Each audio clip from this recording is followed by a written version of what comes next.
Ini memang saya kan sudah sering cerita ya di berbagai media, masukan-masukan kritis terhadap Jokowi.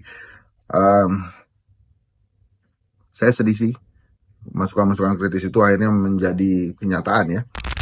Dengan segala laku lancung itu, tak ada gelombang demonstrasi besar mahasiswa seperti 1998 ketika Soeharto lengser. Jokowi telah belajar banyak dari kesalahan Soeharto membangun rezim otoritarian tanpa perlawanan publik. Kami, ini Tempo maksudnya ya, mencatat setidaknya ada 18 dosa Jokowi yang dibuat selama 10 tahun ia berkuasa. 1.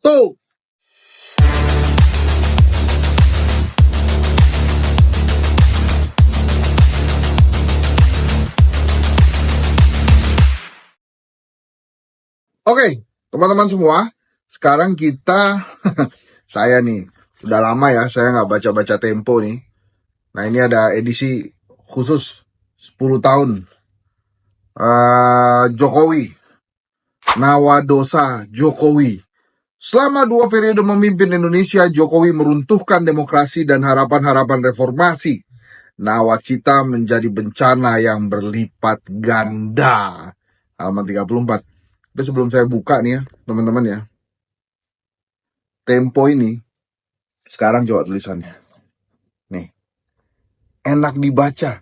Saya nggak tahu ya sejak kapan hilang dan perlunya, tapi ini enak dibaca. Ya saya asumsinya enak dibacanya ini, perlunya ini ketutupan fotonya Pak Jokowi. mirip Pak Jokowi, bukan Pak Jokowinya. Kita mulai baca ya. Seperti biasa, opini editornya tentang edisi kali ini. Jadi teman-teman kalau bisa beli deh. Ini kalau edisi-edisi spesial seperti ini, kita perlu baca ya dengan luar biasa. Gitu. Maksudnya luar biasa tuh ya kita bacalah. Biasanya isinya luar biasa. Oke.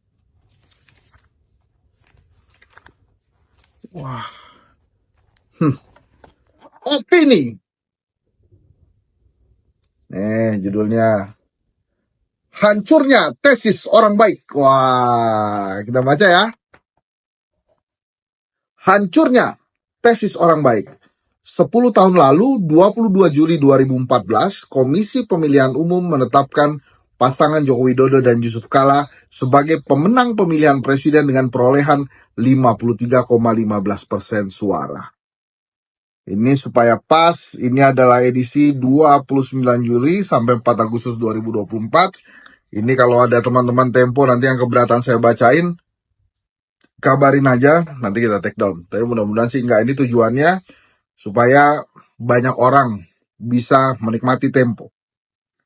Lanjut ya. Jokowi meniti karir politik dari bawah. Menjadi wali kota Solo pada 2005, ia memimpin kota kecil di Jawa Tengah itu dengan humanis. Ketika banyak gubernur dan bupati memindahkan pedagang pasar yang tak tertib memakai kekerasan, Jokowi membujuk mereka berulang-ulang. Ia meneruskan gaya memimpin rendah hati itu ketika menjadi gubernur Jakarta pada 2012. Tim kampanyenya melekatkan citra merakyat kepada Jokowi lewat pertunjukan belusukan, slogan kerja, dan orang baik memilih orang baik. Jokowi menumbuhkan harapan Indonesia menjadi negara maju yang berpihak kepada rakyat. Prabowo Subianto dan Hatta Rajasa, 2 politikus dari lapis masyarakat elit yang menjadi rivalnya pun tersingkir. Sebagai politikus yang bukan aktivis, bukan konglomerat, bukan pemilik partai politik, Jokowi menghadapi tembok tebal jaringan politik yang terbentuk sejak kekuasaan Orde Baru. Tak mendapat dukungan penuh dari partainya sendiri, PDI Perjuangan, Jokowi memperkuat diri dengan merangkul partai lain yang punya kursi banyak di Dewan Perwakilan Rakyat. Ia menggait Golkar, mengeratkan diri dengan Nasdem yang mendukung sejak awal, dan mendekati partai menengah kecil yang membawa suara pemilih Islam moderat. Konsolidasi itu membuahkan kemenangan saat ia maju kembali pada pemilihan presiden 2019. Perolehan suara Jokowi naik signifikan pada periode kedua dibanding Prabowo yang kembali menjadi penantangnya. Dalam pemilu 2014, selisih keduanya hanya 6,3% atau 8,42 juta suara. Pada 2019, selisihnya naik menjadi 11% atau 16,96 juta suara. Ketua Umum Majelis Ulama Indonesia Ma'ruf Amin diangkat menjadi calon wakil presiden untuk merangkul pemilih Islam. Ma'ruf adalah tokoh penting dalam demonstrasi besar menentang Gubernur Basuki Cahayapurnama yang dituding menistakan agama pada 2017. Jokowi dipotret sebagai pembela Basuki. Para pemilih lagi-lagi terpincut janji kampanye Jokowi yang tak akan ragu-ragu mengeksekusi semua program periode pertama di masa kedua. Rupanya sikap tak ragu-ragu itu adalah usaha Jokowi mempercepat pembangunan infrastruktur dan menaikkan investasi yang menjadi cita-cita sejak awal yang menjadi paradigmanya memajukan Indonesia. Sejak dilantik untuk periode kedua, ia menegaskan tak memprioritaskan penegakan hak asasi manusia dan perlindungan lingkungan karena keduanya menghambat investasi.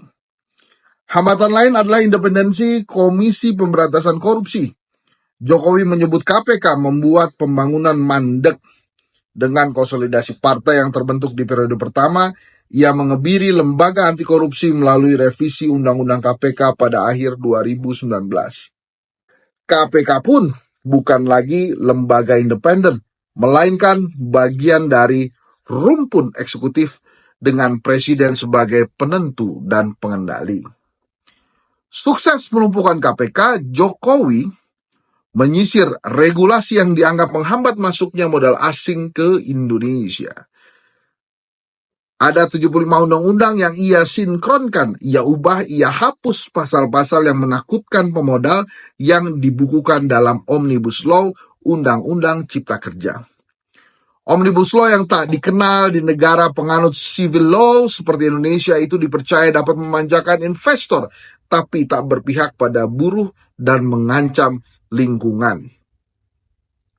Undang-Undang Cipta Kerja, pembenar praktik deforestasi, penyebab utama kenaikan produksi gas rumah kaca yang mengakibatkan krisis iklim. Untuk melindungi dan menjamin investasi, Undang-Undang Cipta Kerja mempermudah syarat-syarat berusaha. Analisis mengenai dampak lingkungan kini dapat disetujui meski tanpa melibatkan aspirasi masyarakat yang terkena dampak dan warga sipil. Mereka memprotes proyek strategis nasional dianggap menghalangi pembangunan sehingga bisa dijebloskan ke penjara. Jadi mereka yang memprotes proyek strategis nasional dianggap menghalangi pembangunan sehingga bisa dijebloskan ke penjara. Legalisme otokratis ala Jokowi makin membabi buta menjelang ia lengser. Konstitusi hendak ia revisi agar bisa mendapat presiden 3 periode. Ampun.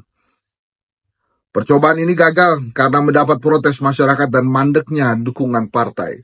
Percobaan Jokowi berhasil lewat Mahkamah Konstitusi yang dipimpin adik iparnya, mengubah Undang-Undang Pemilihan Umum untuk meloloskan anaknya yang belum cukup umur menjadi kandidat wakil presiden.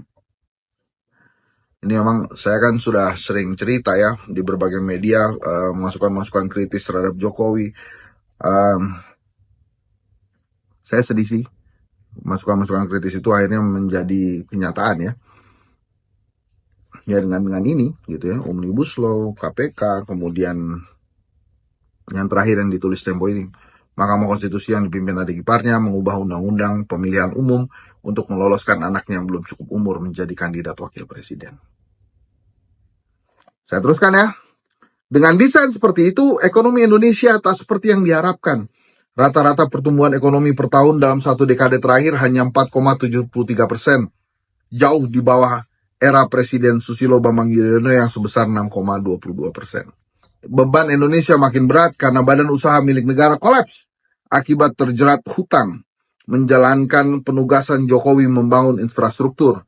Di masanya, tambahan utang pemerintah mencapai 5.745 triliun. 3 kali lipat dibanding tambahan utang 2 periode Presiden Yudhoyono. Centang perenang itu meruntuhkan demokrasi, harapan-harapan reformasi 1998. Tentara kembali masuk birokrasi dengan penempatan di lembaga-lembaga sipil. KPK, polisi, dan jaksa menjadi lembaga pemukul lawan politik memakai kasus hukum. DPR hanya tukang stempel kebijakan pemerintah kendati membahayakan anggaran. Tak ada lagi fungsi checks and balances yang menjadi penopang demokrasi. Indonesia menjadi negara yang kehilangan demokrasi meski dipimpin oleh mereka yang terpilih secara demokratis. Bersama negara lain seperti Hungaria, Brazil, Turki, dan Amerika Serikat di era Donald Trump. Demikian menurut Francis Fukuyama. Indonesia dihinggapi 4 ciri pembalikan demokrasi: sistem hukum yang tak imparsial, birokrasi yang tak netral, kekuasaan eksekutif yang berlebihan, dan media yang tak independen. Tak mengherankan jika indeks demokrasi Indonesia tahun ini menurut Freedom Institute University of Gothenburg, Swedia berada di urutan ke-87 dengan skor 0,36, melorot dari posisi ke-63 pada 2014. Jauh ya dari 87 ke 63, dari 63 ke 87. Indeks perilaku anti korupsi dari Badan Pusat Statistik juga menurun dari 3,84 pada 2020 menjadi 3,76 pada 2024. Kedua data ini merefleksikan praktik politik kotor, terutama dinasti politik yang dibangun Jokowi di akhir masa jabatannya. Ini Pak Jokowi kan pernah bilang ya, saya bingung kalau nggak salah nih kurang lebihnya, kok indeks demokrasi kita turun padahal presiden dihujat setiap hari. Bukan hanya itu Pak Jokowi indikatornya. Saya teruskan ya. Cawe-cawe dalam memenangkan anaknya menjadi wakil presiden melalui pengerahan aparatur negara dan bantuan sosial, Jokowi juga mendorong anak bungsu, menantu, hingga para ajudan maju dalam pemilihan kepala daerah. Nah, itu juga termasuk indikator demokrasi di sebuah negara tuh.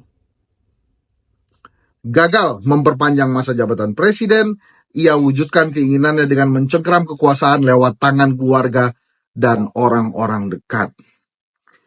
Dengan segala laku lancung itu, tak ada gelombang demonstrasi besar mahasiswa seperti 1998 ketika Soeharto lengser.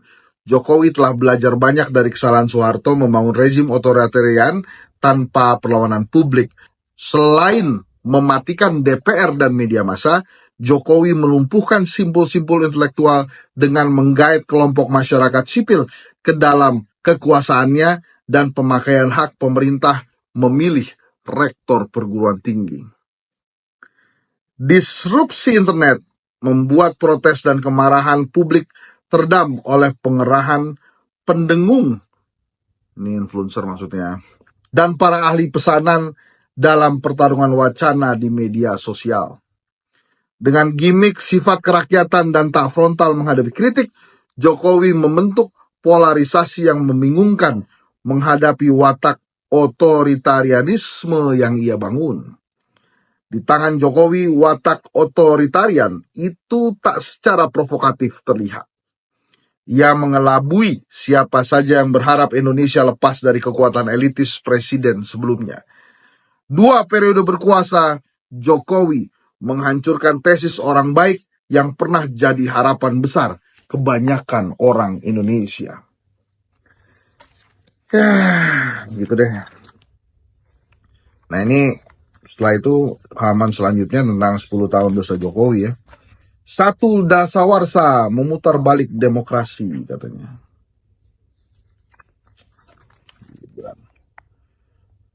18 dosa, alih-alih mewujudkan 9 janji pemerintahannya yang tertuang dalam nawacita, Presiden Joko Widodo malah pelan-pelan menghancurkan demokrasi. Kami, ini Tempo maksudnya ya, mencatat setidaknya ada 18 dosa Jokowi yang dibuat selama 10 tahun ia berkuasa. 1. Dinasti dan oligarki politik. 2. Pelemahan institusi demokrasi. 3. TNI di ranah sipil. 4. Konflik Papua tak kunjung padam. 5. Runtuhnya sistem pendidikan. 6. Watak patron klien kepolisian. 7. Politisasi kejaksaan. 8. Pelemahan KPK. 9. Kegagalan menangani pelanggaran HAM berat. 10. Karut-marut mengelola APBN. 11. runtuhnya independensi Bank Indonesia. 12. Ketergantungan pada utang Cina. 13. Pemaksaan ibu kota Nusantara. 14. Gimik diplomasi luar negeri. 15. Kerusakan lingkungan. 16. Konflik agraria. 17. Kriminalisasi atas nama proyek strategis nasional. Dan 18. Kebebasan sipil yang menyempit. Nah, ini kalau teman-teman baca di nomor 1 yang dinasti dan oligarki politik ini judulnya langsung masuk ke jantung hati nih. Dari istana untuk keluarga. Harta yang paling berharga adalah keluarga. Nah, gitulah kira-kira. Ya.